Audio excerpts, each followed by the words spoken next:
talk about the big elephant in the room when it comes to fast fashion.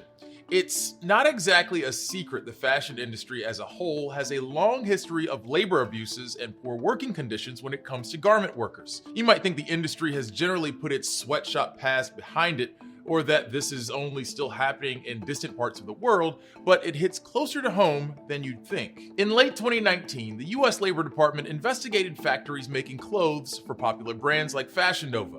It found the factories owed millions in back wages and alleged some were paying sewers as little as $2.77 an hour. The factories were all based in Los Angeles. In the 5 years since, a major transformation has been happening, and a groundbreaking new law in California might be the major step needed to change the US fashion industry for good. Let's look at how on this edition of our series, Better Beauty.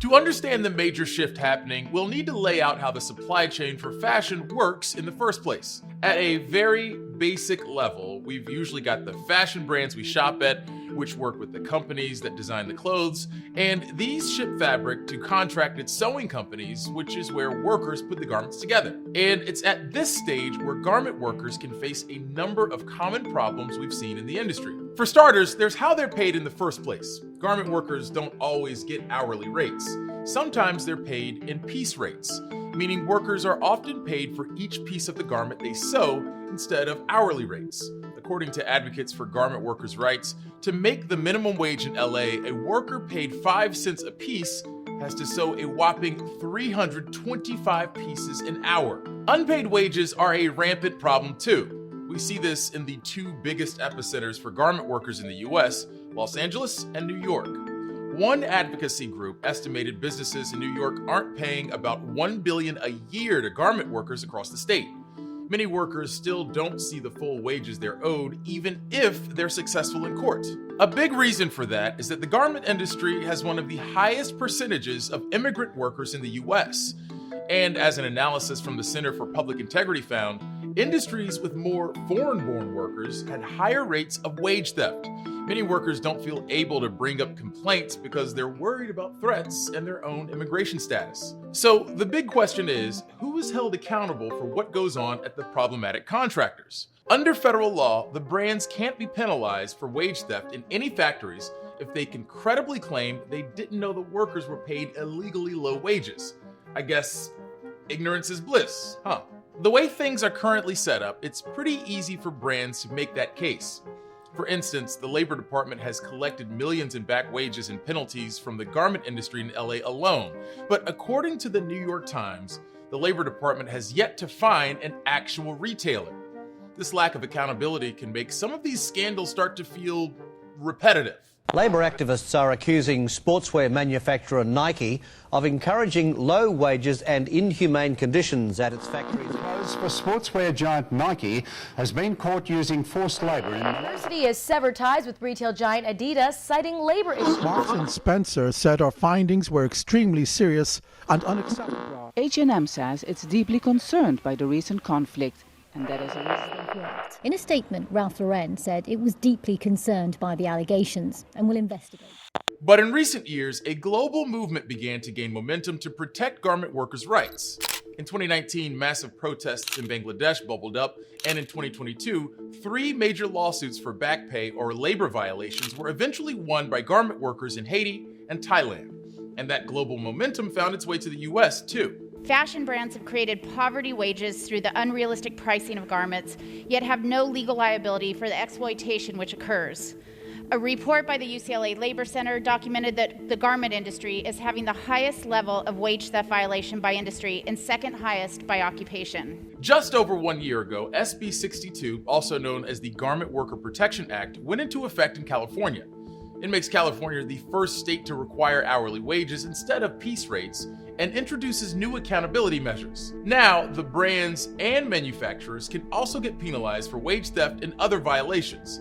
The bill was even backed by over 150 retailers and designers, including some bigger names like Eileen Fisher, Reformation, and more. And the first federal bill to protect garment workers was also introduced last year. Today I'm here to announce new legislation called the Fabric Act.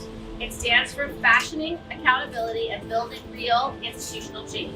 After years of criminally low pay, intimidation, stolen wages, and after a global organizational effort from workers, we may be turning a corner for the garment worker industry in the US. All eyes are on the new California bill, from the impact it'll have on the fashion industry to the growing efforts elsewhere in the country to fight for better working conditions. So far, we've been focused on factories that are paying illegally low wages, but there are many places in the US where this actually is still legal that we haven't talked about yet, and that's prisons. While it's illegal to import garments made from prison labor abroad, it's still completely legal to use prison labor for making garments here, often for less than $1 an hour. Our national correspondent Jamal Andrus has been covering the justice system for years and has reported on prison labor for Scripps News before. He took a look at garment making in US prisons to understand how this industry actually works and the movement to get workers paid more for their labor. From uniforms to bed sheets to state flags, U.S. prisons have a long history of profiting from prison labor. The Bureau of Prisons, which houses federal inmates, sells products through its company, Unicor. Unicor brought in $528 million in 2021 alone. Similarly, the Texas Department of Criminal Justice sells products through Texas Correctional Industries. This TCI video highlights different manufacturing centers that operate off inmate labor. The department brought in roughly $82 million between September 2016 and January 2018. The products made by companies like these are mostly sold to government entities like the military or public schools. And correction officials say the training inmates receive will benefit them when they are released. Unicor specifically says its employees fare 14% better at securing employment than those who don't participate in the program. But wages are very low, and some states don't pay their workers at all. I think it's extremely troubling that the state is making money on the backs of people who are incarcerated. Michelle Deitch is the executive director of the University of Texas's Prison and Jail Innovation Lab. And that's true whether it is a profit-making enterprise or even just to operate the prisons on a daily basis. A study by the University of Chicago found 65% of inmates, roughly 800,000 people, report working behind bars. And more than 75% of inmates surveyed said they have been punished for refusing to work. But before I came out, man, the last job that I had was a healthcare facility maintenance worker. Sam Nathaniel Brown spent 24 years in prison before being released on parole. But Brown's last job behind bars forced him to the front lines of the COVID pandemic. I was the first person in the state in the carceral setting to have to disinfect and clean a cell and an office where a staff member and then a prisoner tested positive for COVID-19. So I was terrified for my life. Brown says when he refused to work, he was threatened with a disciplinary measure that would have made him ineligible for parole for an additional 8 years. Along with menial jobs, inmates can also have extremely dangerous jobs, like fighting California wildfires. Jamie Lowe wrote a book chronicling the stories of female inmate firefighters.